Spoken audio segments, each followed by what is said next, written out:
जाहि गेला भरावा चढ़ी के बेलरवा ससुरा आगे दोनों घरवा सकरी जाहि गेला भरावा चढ़ी के बेलरवा ससुरा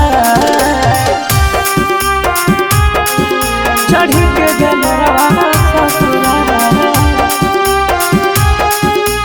म्यूजिक बाय अमित गुप्ता। आगे दोनों घरवा सकरी जाहि गेला भरावा चढ़ी के बेलरवा ससुरा।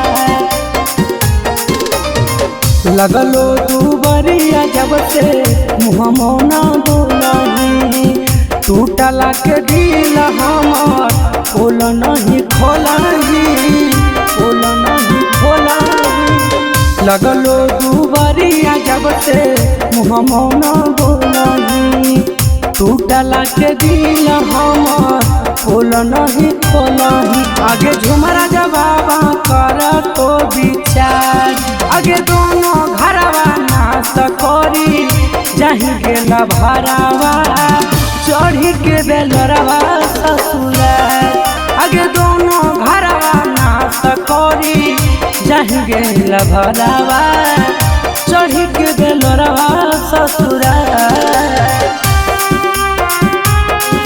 चढ़ी के बेलरवा ससुरा।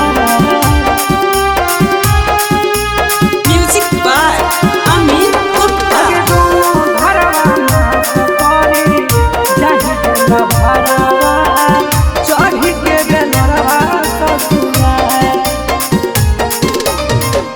एते जे जनतल हम करतल ना प्यार गे हमरा के छोड़ी जइबे दोसर दुबार गे दोसर दुबार गे। एते जे जनतल हम करतल ना प्यार गे हमरा के छोड़ी जइबे दोसर दुबार गे। आगे बोलू अवधेश के दिला देना जाए आगे दोनों घरवा नाश करी जाहि गेला भरावा चढ़ी के बेलरवा ससुरा आगे दोनों घरवा नाश करी जाहि गेला भरावा चढ़ी के बेलरवा ससुरा।